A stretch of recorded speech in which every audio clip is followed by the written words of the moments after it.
This is Joe Bruckner. I'm at the Atlanta History Center in Atlanta, Georgia, and I'm speaking with Samuel Floyd Daniel.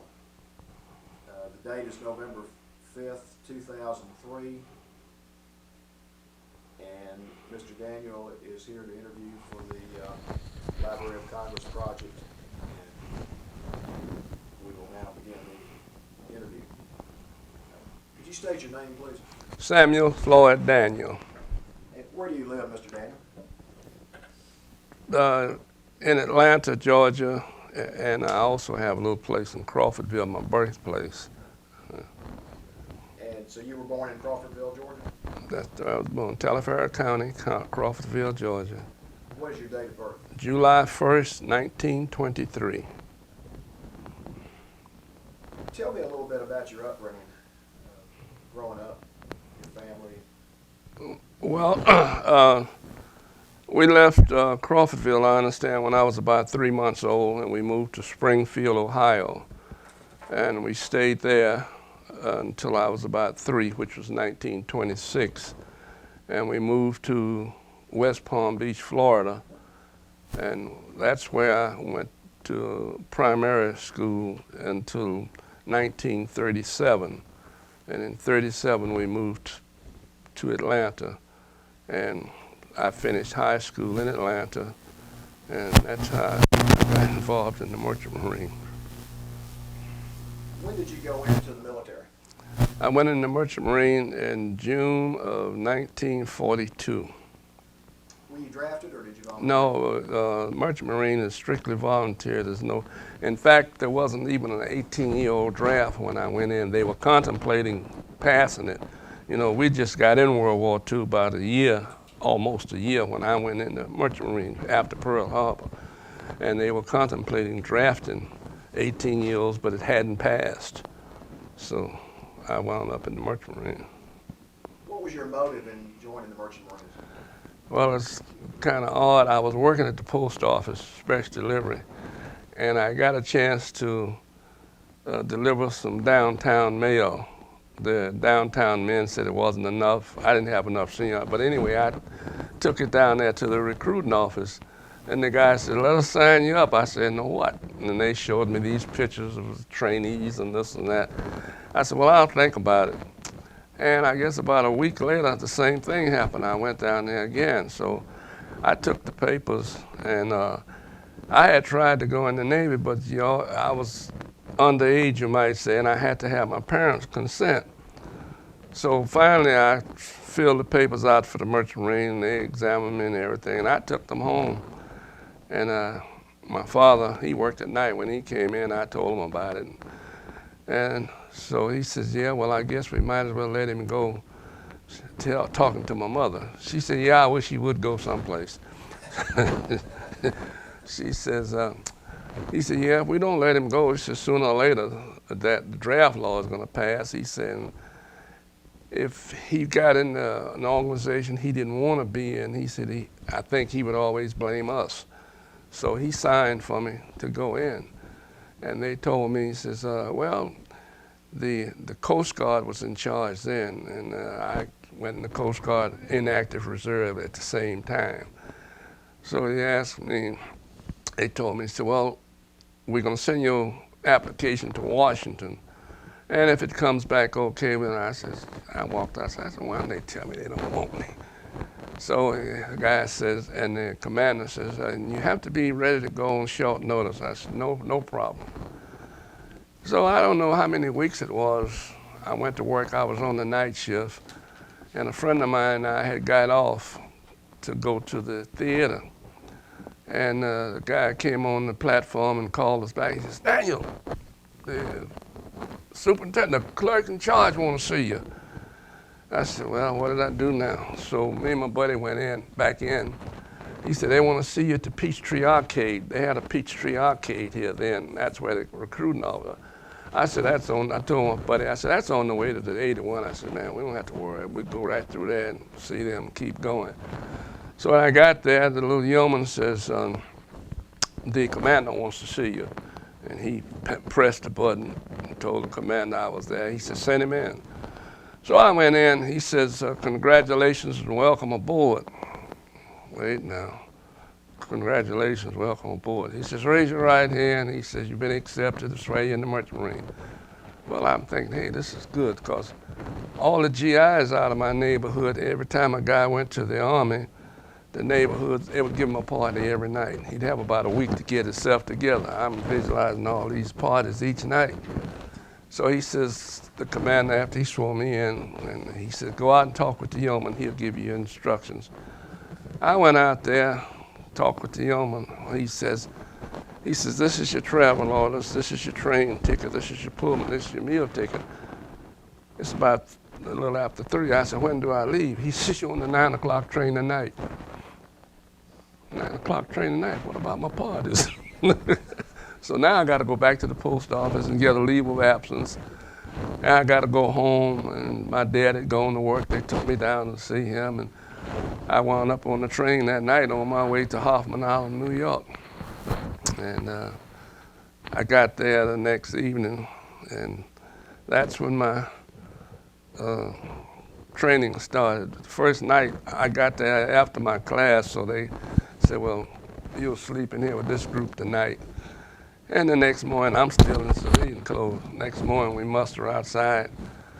And I thought, I said, well, maybe the Germans have taken this thing over. I said, what are they talking about? I don't know. God tell me, stand fast. Stand fast. I don't know what you're talking about. But that was the beginning. And I trained there until November, from June until November. What did you do in the training? What were they training you? Well, they train us. First, you have what they call 6 weeks of general seamanship. They train you ship sanitation. They train you how to use signal flags, how to use firefighting equipment, just about anything, what they call the breeches buoy, and all this safety stuff, and how to, be a good seaman, sail making, how to sew sail, tie knots, all this bit. But in the meantime, every day, you also get lifeboat training, and how to launch a lifeboat, how to give the commands, and you go out in that lifeboat. They didn't care if it was raining or anything. And they had a Coast Guard coxswain in each boat with you. And they didn't use a rudder, they used what they call a sweep oar. And they taught you how to use that. And you change positions. You take the boat out to a certain, you give all the orders, and then you change positions. And you serve in every position in the lifeboat. And this was something that they taught you over and over and over, because we lost a lot of people in the beginning of the war. Faulty equipment, not knowing how to properly put a boat in the water, put the boat down too soon, and put the next boat down on top of that one, so we got a lot of that. And at the end of that 6 weeks, then you were supposed to decide whether you want to work on deck, engine department, or in the stewards, which is cooking. The radio school was up in Boston. If you thought you could qualify and wanted to go there, then you could ask for a transfer to radio school and so forth. But that was... What did you decide? Well, I went in the engine room, and that's what I followed and pursued. And it stood me in good stead, because after I retired, I had no problem getting jobs. I got a New Jersey stationary engineer license. I got a Georgia stationary engineer. I had no problems with jobs right up until I retired. That is, I retired again. Where did you go after your training? What was your first assignment? My first assignment, it was on a Saturday afternoon. I wasn't supposed to take that assignment, but I wanted to get out. So they let me go out. They let me ship on it. The ship was ready to sail. It was the Alcoa Rambler. That was Alcoa Steamship Company, which is the aluminum company, Alcoa Aluminum Company of America. So I went aboard that evening, and that morning when I woke up, we were outside of New York Harbor forming up in a convoy. And we took off. And needless to say, I got seasick. I was sick about 3 days, but you have to keep working, though. They don't let you lay down. You keep going. So after about 3 days, I was okay. And we were headed to Brazil. And we got down to Port of Spain, Trinidad, and we had to wait for another convoy going in that direction. And of course, they were in 42, they were still short of convoy escorts, you know, and they'd wait until they got a certain number of ships going in a certain direction, and then they would convoy. And in this case, they convoyed us to what we call the humps. That's where Africa sticks out on one side and Brazil and South America on the other. They convoyed us almost to the humps, and then they turned us loose because there was some ships going to Africa and something, and we were going to Brazil. What exactly were these ships doing? What were the merchant marine ships' purpose? Well, we were hauling anything that was pertinent to the war and the country. In this case, we were carrying some coal to Brazil and was supposed to get coffee and whatnot to bring back. But on following trips, like, you never know where you're going until after you get on the ship and it puts out, because it's sealed orders. On following ships, I think the next ship I was on went to Reykjavik, Iceland, and we carried military cargo, incendiary bombs, black powder, trucks on deck, just everything and anything that the military needed and used. This was primarily up and including men. We carried that also. And talk about your experiences from that point forward during World War II. Well, during World War II on that, when we go back to the Rambler, the first ship, and when we got down to about, I'd say just about around the humps, the convoys had broken up, and the radio operator would come and tell us every day, like I think there was an Egyptian ship and there was a couple of Liberty ships. He'd tell us, he said, like, well, they got the Egyptian today. That means the Germans had torpedoed and sunk them. And the next day, we getting closer, he said, well, they got the Liberty ship today. It was 5 ships going that direction. And finally, it was down to us. So, but we ain't thinking, you know, nothing's gonna happen yet. But the captain gave an order. He says, any man I see walking around without a life jacket, I'm gonna log him. Logging you is a process of finding you. They put you in the log book and then they can fine you, a day's pay, 2 days pay, or whatever. But anyhow, that night, the chief steward and I was sitting on deck talking. We'd seen a troop ship come by going, I guess it was going back to Europe because it was British. And we were arguing about submarines. This guy, he said, no, the submarine, he must come up. I said, no, steward. I said, he don't have to come up to hit you. He said, yeah, he have to. Boom. So when I got on my feet, I went up to my boat. My boat was torn up because it hit on that side. And the boats were always swung out during the war. They were swung out and secured, so all you had to do was let them down. But the boats on either side will carry the full complement of a ship, on an American ship anyway. So I go back down and I get my jacket. I had my life jacket on. I had that with me, but and nobody was on the boat deck but me. I just said, I ain't gonna let the boat out by myself. So I go back down, get some more things. I come back up now. They've let the 2 boats that were, they've let them in the water already. And the captain, primary to folklore, he was sitting in the boat. He says, get the life rafts, telling the guys left on board, get the life rafts. So, you know, I know you see this in the movies, the captain going down with his ship. that one did, and a whole lot others. When we were in tight spots, they did their job, but they were ready to go too. Yeah.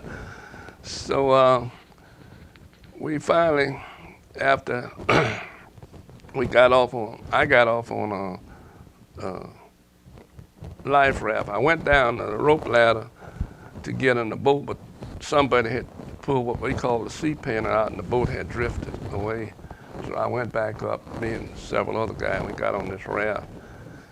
And after an hour or two, we got everybody in the 2 lifeboats. And the signalman was reading the submarine signals. One of them had surfaced by then. It was a moonlit night, and he was signaling to the ship, and the signalman was reading it. He says he wanted to know if everybody was off. And we got the first hit at 10:05, I believe it was, and about 10:45 we got the second hit. That's when she broke in half and kicked up and slid on the. She was burning because fortunately, most of the hit was in the hole with the coal, and that absorbed a lot of the shock. Otherwise, I guess, I don't know who would have got off if we'd had a load of ammunition, we'd have got off, but we'd have been going up instead of. So we got in the boats, and there's a guy named George, I forget his name. He was from the Dutch islands. He was sailing on deck. Well, he got that boat in that 3 days and 4 nights, but his boat got in that morning. He was using the stars and everything to carry us in. He carried them in, the one with the captain and the chief mate. But anyway, they had notified. By the time there was a naval air base in Natal, Brazil, and they sent the PBYs out. That's the best looking boat, flying vessel I've seen in my life. When he came out, he went over us, and we thought he didn't see us. We took our flare gun. It's daylight now. We took our flare gun, we shot up in there, and he kept going, so we cursed him. And then when he came back in, he came low, and he banked to let us know. We could see the instrument. Oh, that was a good-looking thing. And he dropped what they call the Mae West, was the life preservers that they used on the little aircraft. He dropped a Mae West with a carton of cigarettes and the compass bearing, which way we should head to come in. And but in the meantime, the Brazilian fishermen, they had also heard about us. And one boat came up with us with a sail. They were on sailboat, fishermen, and they came along, and they had, I guess, caught this fish, and they put it in these little buckets and boiled it. So one of the guys asked me, he says, "Samuel," I said, "I don't want no fish, man." I said, "I was eating this lifeboat ration, this pemmican and stuff." I said, "We'll be in." So one of the guys says, "Man, this is mighty good." So he said, "You ought to taste it. It's hot. It'll give you something." So I says, "Man, I don't know. You know, I hadn't been away from home too long." So I tasted it, and they had to take it from me. It was so good. It was really tasty. You know, it was good and warm, because all we've been eating is hardtack, those biscuits, and that pemmican is just real sweet. It's made out of coconut. It's for energy. It ain't to fill you. And that's what, you know, primarily your lifeboat rations were.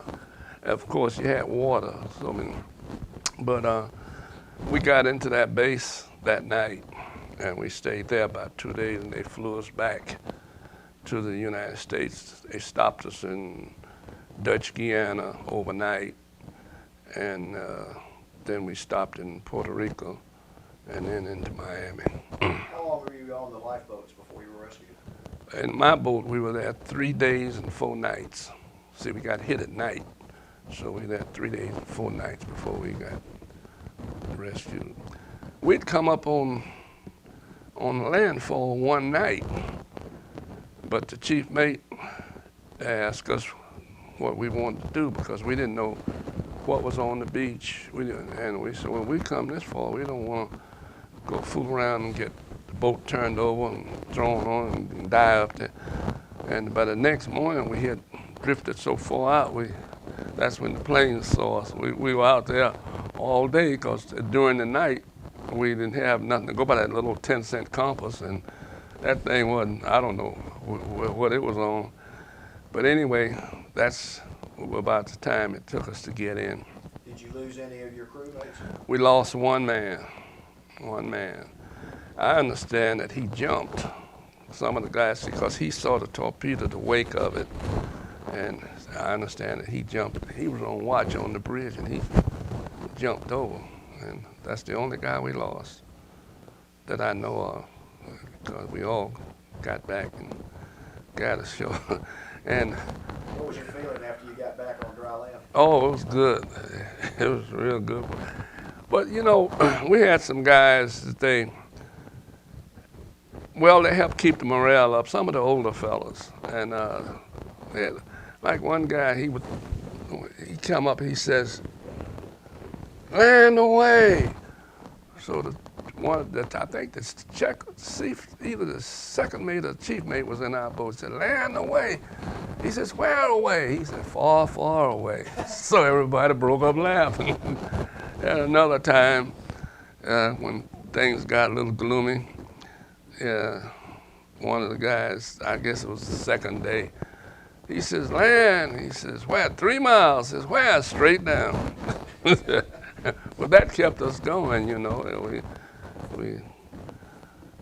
So. What did you think of your commanders, your leaders on your ship? On that particular ship, I think they did what they could do under the circumstances. They did well. Was this an integrated crew? Integrated? Yes. Yeah. How were the relations between the races on the We had good relations. You know, this is why I can't understand why it took the United States so long to come around to this, because like later on, I joined the National Maritime Union. They formed in 1936, and in their constitution and bylaws, it plainly states, "There shall be no discrimination because of race, creed, color, or national origin." And they enforced it. And if it could work there all those years, I don't see why it took so long to get around to making it working on there. We got along fine. Where did you go from there after your rescue?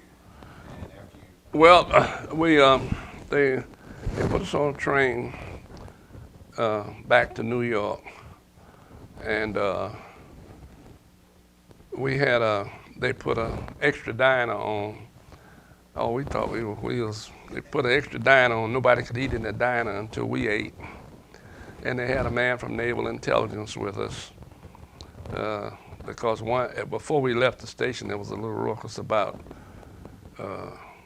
this guy came on with all these golf bags, and the porter, he was talking to the chief steward. He says, "You're in my room." He says, "No." He says, "I'm in the room assigned to me."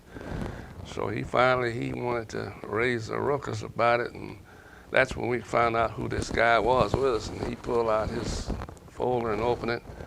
He says, "Naval Intelligence." He said, "This car has been commandeered by the United States Navy Intelligence for the crew of the Alco Rambler." Yeah, so that made us feel pretty good.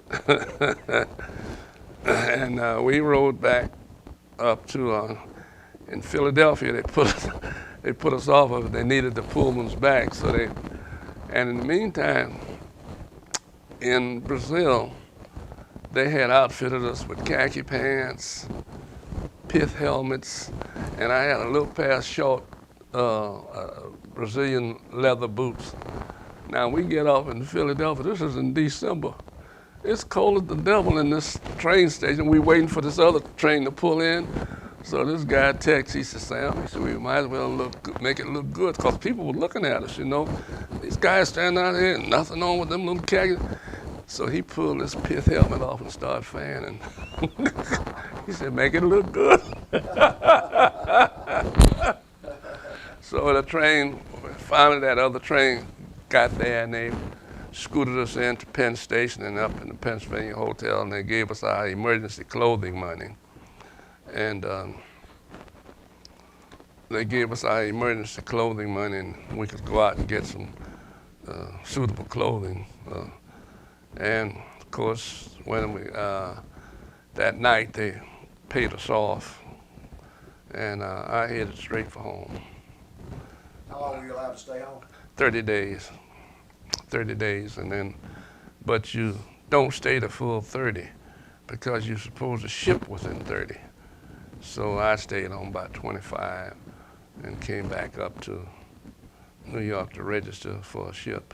What was the feeling of your friends and family when you were home those days? And they talking about All the, what were they thinking? well, I was, I guess for once in my life, I was a hero. Yeah, my mother, well, my mother had kind of false, I don't know, it was something about her. She was psychic, you couldn't fool her. She was telling my dad and my sister, she says, I had a dream about Samuel last night. And she said, I saw him in a little small boat. And on all this water, Daddy said, he's on a ship. He's supposed to be, she said, no, this was a little boat. And she said, all this water was around him. And they timed it and said, she jumped up and said, thank you, Jesus, thank you. And they wrote the time and everything down. And when we checked it out, that was when I got rescued. Wow. Yeah. Yeah. She was hard to fool. Sounds like it. Yeah, she was hard to fool. Yeah. So, Tell me about what happened after you left home and went back to the the second ship. Second ship. Well, I went back and I went over to the National Maritime Union Shipping Hall. And not being a member, they made me what they call a permit card. They would permit me to go on the vessel, but when I made a trip, then I should either join the union or don't be on there anymore. So the guy, some of the older fellas was telling me, you know, what the rules were and what the rope. And I'm standing in this line to register. And when I get to the window, I've been standing in the line, you know, several guys ahead of me. This little typist or whatever she was, she said, what's for you, brother? I got mad. I said, now, damn, I said, I done stood in this line all this time. She gonna put her brother in front of me and I look behind me. She said, no, you brother. I didn't know the union members called each other brother. She said, what's for you, bro? I said, oh, so I registered. And the guy was explaining to me, he said, now, you can't compete against a member. He said, but when they say an open job, then you throw in. So I was there and I got this dispatcher. He certainly described it right to a T. He says, over in Erie Basin, in Todd's shipyard, Todd's Erie Basin, I have an old rust bucket. And he wasn't telling no fib. He said she's feeding, sleeping on a physical, and she is in the shipyard, so nobody wanted. So I drew in. And when I got over there, the thing was built in Yokohama, Japan in 1918. And they were making all kind of repairs and adjustments and putting new stuff on, old stuff on. And I'm down on watch this morning. The second engineer, he was up on the catwalk up there. He was adjusting something. He said, what's that back pressure over there? Well, I'm looking to go over there. The back pressure, usually the gauge will say AUX, auxiliary steam. I got her and I had to back up. All this stuff is in Japanese. So he said, what's it read? By this time, a guy with a rivet gun or something, I said, sure. He said, what? I said, it's better. So he come down, he taps on it. I went and got me a pencil. I had to have a pencil, a chalk, or some things, pencil, and I had to put translations on that stuff. Because I couldn't read that. And that one was headed to, it broke down several times in the port. after we come out the shipyard, and it was headed to Reykjavik, Iceland. And we got out, I think, about the third day out. A snowstorm came up, and somehow, I guess no stars or moons or whatnot to shoot. They got lost, so we wound up going into Halifax, Nova Scotia. That's what they called. That was the designated stragglers rendezvous. When in a convoy, if ships got lost or left behind, they were instructed to go to a certain point, and there would be either escort vessels there to get you if you were way out at sea, or in this case, we went into Halifax. Got in Halifax, Nova Scotia, and incidentally, we had a load of ammunition this time. We had bombs, we had incendiary bombs, black powder, and all this stuff. So we got in there, and they made us go way down the bay because they'd had an explosion in World War I. A ship really did that harbor in, so they made us go way down. So when finally a convoy was going to come by and we were supposed to join it, our anchor windlass broke. We couldn't get the anchors up. So they had to send that ashore and have it repaired. We finally got out of there. What was the name of that ship that you were on there? That particular ship, the Eastern Guide. The Eastern Guide. It was operated by Prudential Steamship Company, but the federal government during the war paid the bill on all of them, and I think they got something like 10% plus, you know.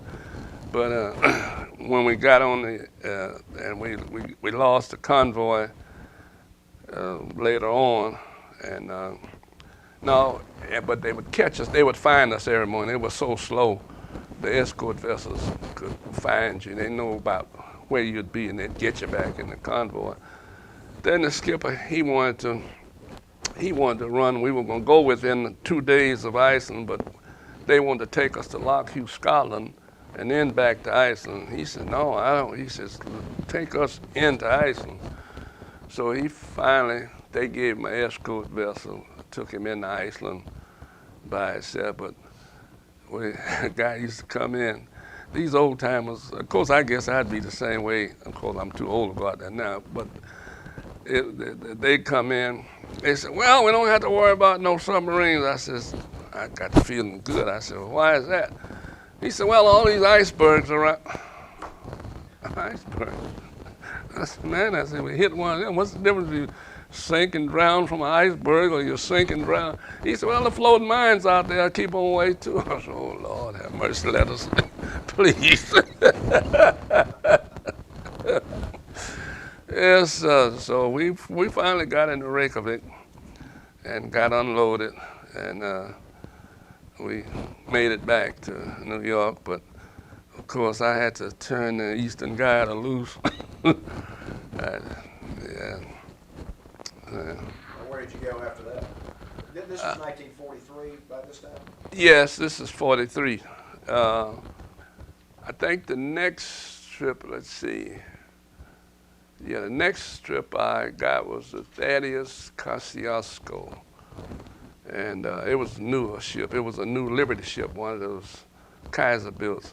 And it was just like going on a passenger ship after being on them two old rust buckets. And of course, we loaded ammo again. We loaded it in Cavens Point, New Jersey, and the Brooklyn Army Base. And this time we went to North Africa. And we didn't have anything happen to us, but we did.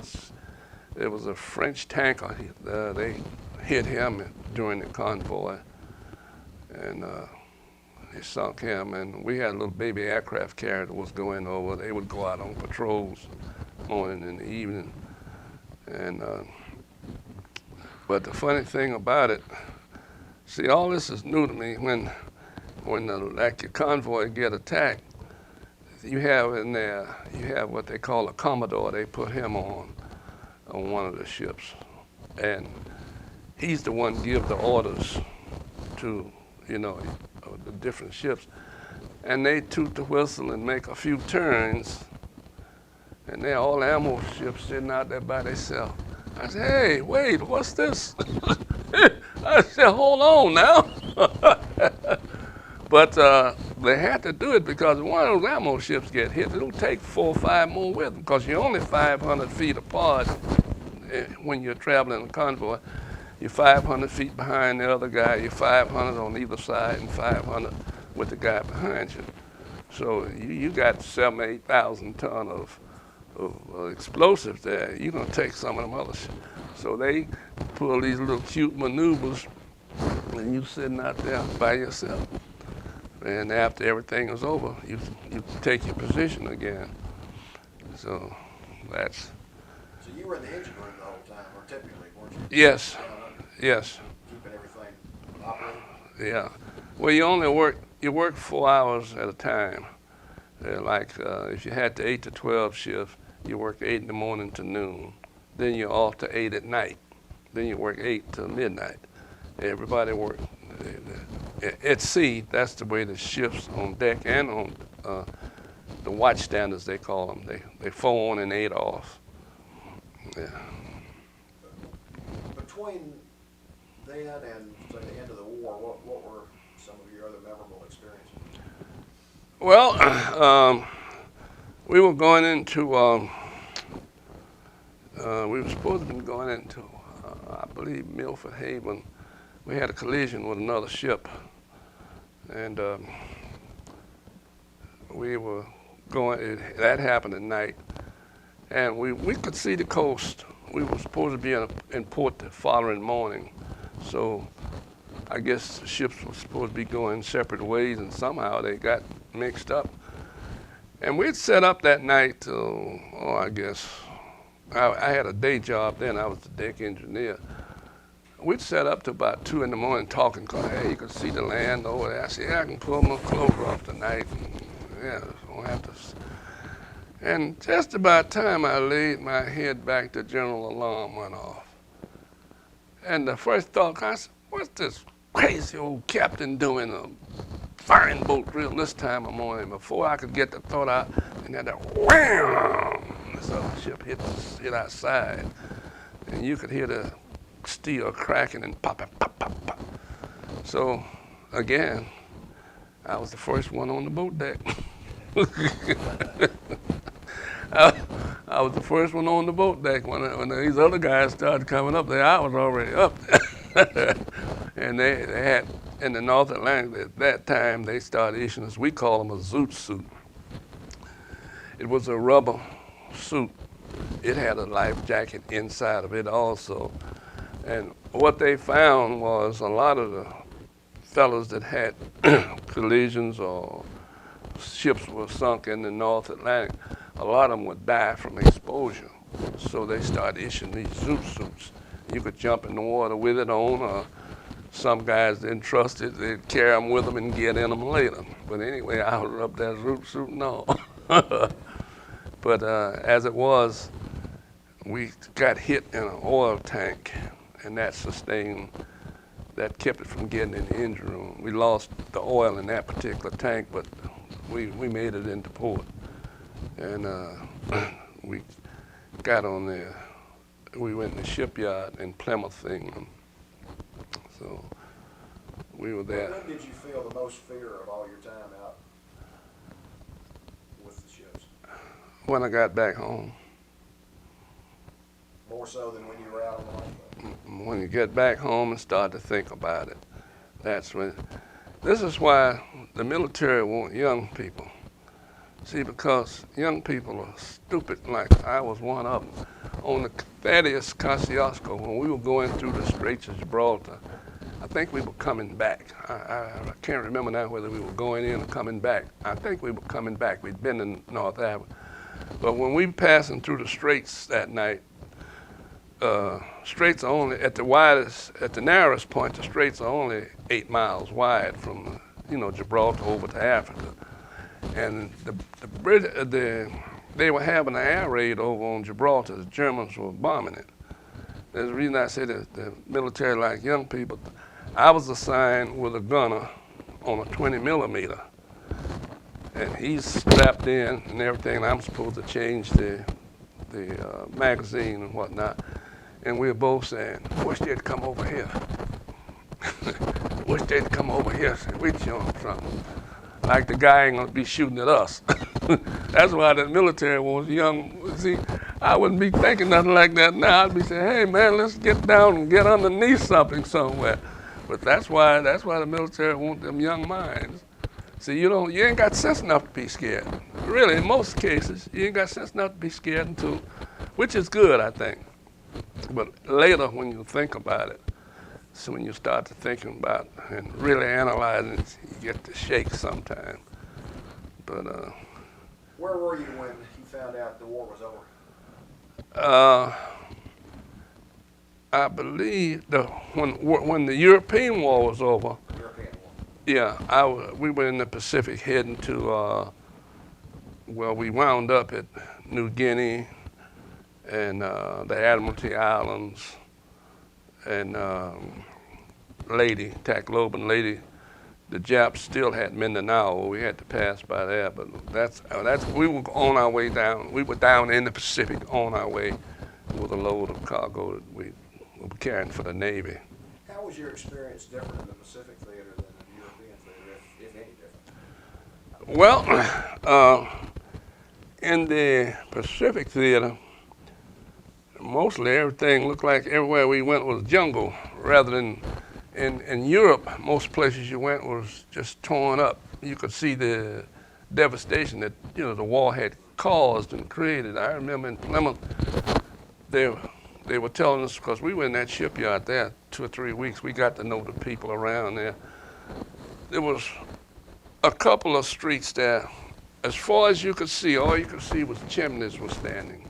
The houses were gone. The Germans had dropped these incendiary bombs and it burned just for blocks. There was nothing but just chimneys standing. And you didn't see that in the Pacific. See, because usually, like down in New Guinea, you see the warehouses or the whatever. And but over in Europe, just because you made port didn't necessarily mean you were safe, because there'd be air raids coming over, and we used to have a guy. Well, I guess they had one everywhere. They nicknamed him Bed Check Charlie, because you see in the summer it doesn't get dark over there around England and whatnot until about 11:30 at night, and just about dusk. There are some German reconnaissance plane. You could tell because all the anti-aircraft guns started going off, and they nicknamed him Bed Check Charlie. And see, over in, I didn't see any of that. And of course, in New Guinea was pretty well secured when we got over in New Guinea, but going past Mindanao on our way to Leyte now, we had a few little scares there, but it turned out to be American planes that came out. Did you have any problems with Japanese submarines when you were over there? No, we didn't have, because we ran from Panama all by ourselves. They felt that they had secured I guess, to the point that, but we ran alone. And full speed, Liberty ship, 10 miles an hour. That was really top speed, 10 knots on a good day. But we did have on board, we carried that particular trip, among other things, we had full Coast Guard sub-chasers and their 15-man crew. They were on deck, and they were secured in the manner that they could be released in case something happened. You could release them just like you would a lifeboat, or that's when they put them on. They secured them with what we call these pelican hooks. Just hit them, and that released them. So when the water got high enough, they would float off, or they could. But they had their 15-man crew on for each one of them, and but other than that, 10 knots an hour, full speed ahead. Did you have any experience with civilians, either in England or in the Pacific, while you were on Yeah, yeah. The English, there's a little bar right across the street from the shipyard. Well, they call them the pubs. Well, they closed around 9 and 10, depending on what time they open in the evening. And we used to go in, back near the ship, you'd go in this one bar, we'd always go in. They got to know your name because, hey, we there so long and, being repaired. And then they'd be singing these songs and they says, come on, Sam, sing with us. So even with the beer and everything, one night I told them, I said, I admire you people. I said, I'm going home as soon as they finish our ship. I said, to have the courage to sing after all you've been through, I said, I admire you. Because I just couldn't, I hope nothing ever happens over here, but I just hope we could stand up the way they did, rather than panic and fall to pieces and so forth. They tell you, stiff upper lip, old chops, it'll be a better day. I said, yeah, I know, but. But all over England, we used to sometimes, like we were shuttling once back and forth to the beachheads after they invaded. The one ship I was on, they used it instead of coming back to the United States. We dropped our first load in Bristol, Avonmouth. Then they reloaded us to go to the beachheads. This would have been 1944, right? Yes, it's after the invasion. We shuttled back and forth like that for about 10 months. And we went Swansea, Wales, Newport, Mon, and then we'd come in sometimes, and we'd have the weekend off. We'd catch a train, go different places to London. And London was my first brush with the forerunner of the missiles. That was the Buzz bomb. And Tell me about that. well, it was about 3 or 4 of us buddies together. We were roaming around. We went up to, I think it was Sharing. Well, we went to Piccadilly Circus because you always go there. And we went to Sharing Square somewhere.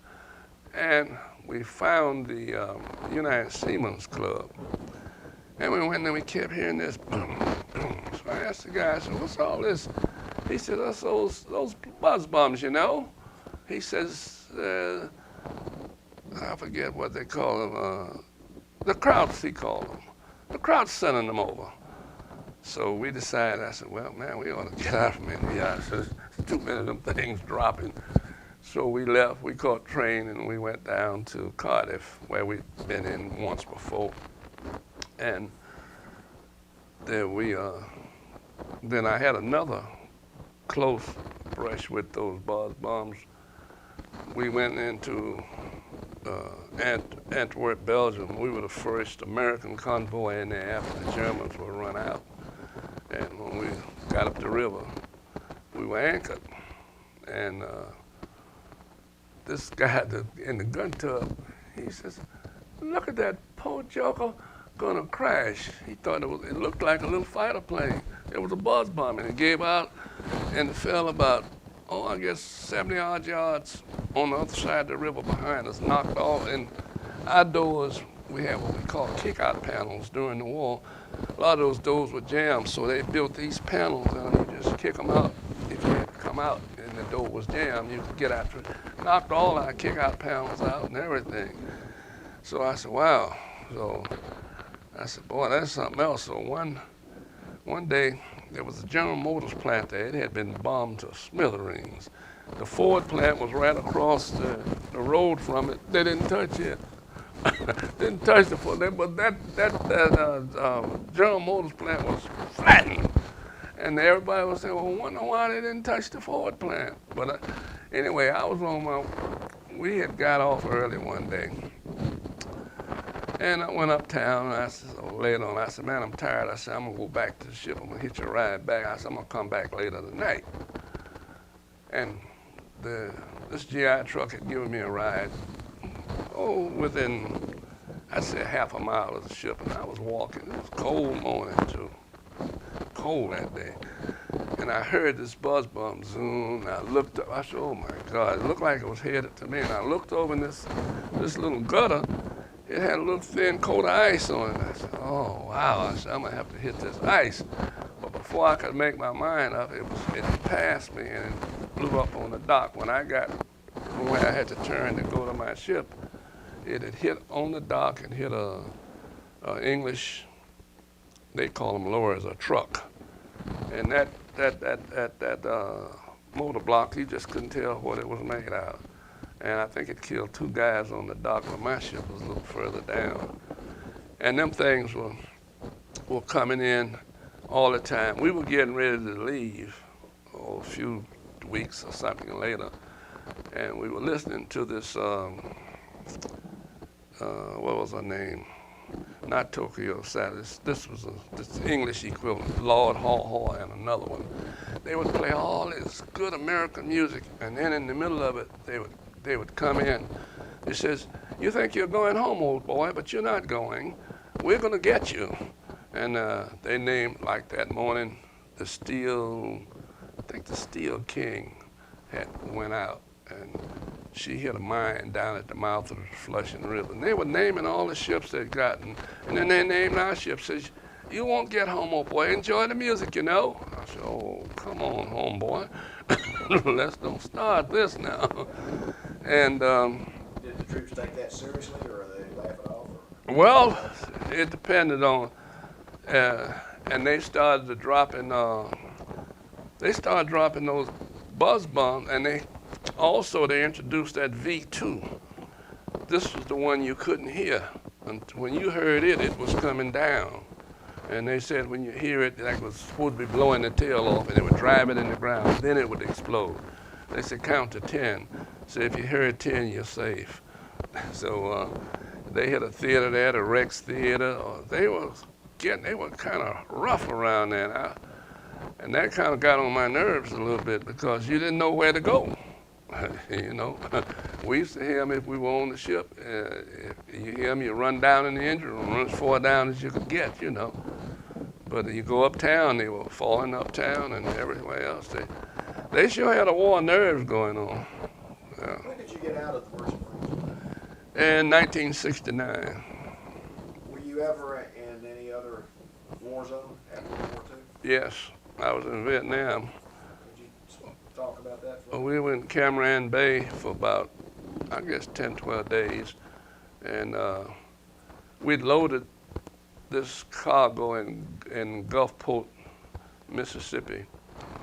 And when we pulled in the Cam, first we stopped, and on the way over, they stopped us in Manila overnight. About 2 nights, they stopped us in Manila.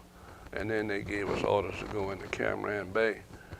And the guys that loaded the American Air Force that was supervising the loading in Gulfport, they were there waiting on the docks, waiting for their equipment when we got there. And now that was a frightening thing. I ain't never been in nothing like that. All these Vietnamese people are running around on the ship. I said, so, you know, knowing these sergeants and whatnot from Gulfport, I said, Sarge, I said, they working for you?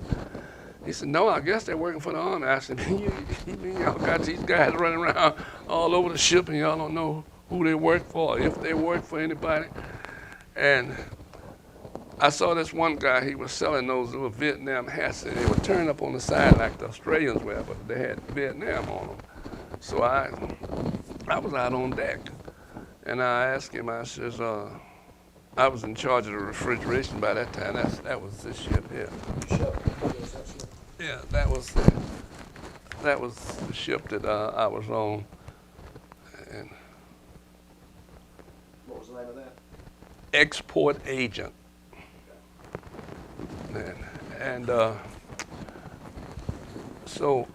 And I slept. My quarters were up in the front, in the middle here. But I saw this guy out on deck with these hats, and I asked him to let me try them on. Like, he didn't have any of my size, so he said he would bring me some tomorrow. I said, well, I'll see you tomorrow. And that was a Sunday morning. I heard my door open, and you know how you feel that somebody's in your room with you? Because I had the curtains drawn. I didn't have to work that Sunday, so I wasn't gonna get up until lunchtime. And I turned over in my bunk and I looked, and here's this guy. He's got this bundle on his arm. I don't know what's in the bundle. I don't even know how he found my room. I says, so I'm thinking, maybe I can pull this rail out and cock him with it. But before I could move, I said, but that's gonna cause movement. He says, I bring you hats. I said, yeah, I'll buy all of them, man. I don't know how he found where I sleep. Well, my room, because he didn't know my name and I didn't show him. And I saw him out on deck the day before and told him, you know, I would buy some hats if he brought the larger sizes. And well, that was a scare, because them guys had a habit of, you know, coming in with things on them and blowing up. I said, oh, man. Was that your only experience in Vietnam? Your only trip? Yeah, that was the only one. That was enough. Because, you know, there was no such thing as the front lines, or you didn't know who was who or what was what.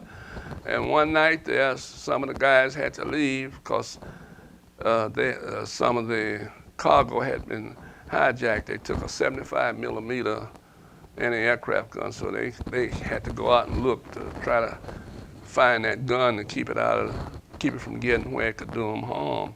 Did they find it? I don't know, because I didn't get a chance to talk with them along those terms, but the way they left that, I'm pretty sure they did, because they were determined to find that. So. We're about at the end of our allotted time. Yeah. Tell us how the war, World War II and Vietnam, your experiences in the war affected you and your life, the way you looked at the world and the way you looked at your life. Yeah, well, you grow up, you mature a little bit ahead of your time, I think, and it makes you stop and think about certain things, make you give thought to it, you know, and it also, I guess it helps you become more responsible because, you know, in the war, I don't know about the soldiers, but like for instance, I was just out of maritime school on that first ship, not the second ship. I'm down in the engine room. Sometimes there's only two of us down there now. Here I am down here in charge of a couple of $1 million worth of equipment. you know, it would take me 30 years to get a job out here where they'd put that kind of equipment in your hands. So, you know, you start to think about, gee, and be a little more responsible, and you also try to look ahead to prevent an accident, to keep it from happening. And also, I realized that I needed more education. And I had to do it the hard way, because on a ship, you know, it's hard to go to school and on a ship, but I pieced here a little bit there. And then in order to move my rank up, after I got married, I needed more money to take care of the wife and the children. So you were forever trying to move ahead. At least it affected me that way. Did you realize at the time you were having these experiences in the war that you were part of one of the most historical events in the history of the world? No, I never thought of it that way. Just thought of it as a war and be glad it's over. Be glad when it's over, you know. You only think about these things later on. When you look back on them, you kind of give a little depth to what they mean and how they fit in the world of events and so forth. But at the time, it was just, hey, let's hurry up and get this thing over.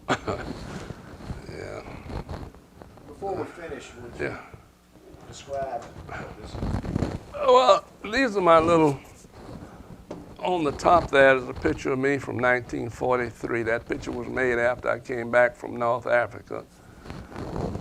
On this side here, that is a Merchant Marine Combat Bar, and if you notice, it says 1 star, That means and it reads I was engaged, I was on a ship that was engaged in direct enemy action. That was the ship that was sunk, the Rambler.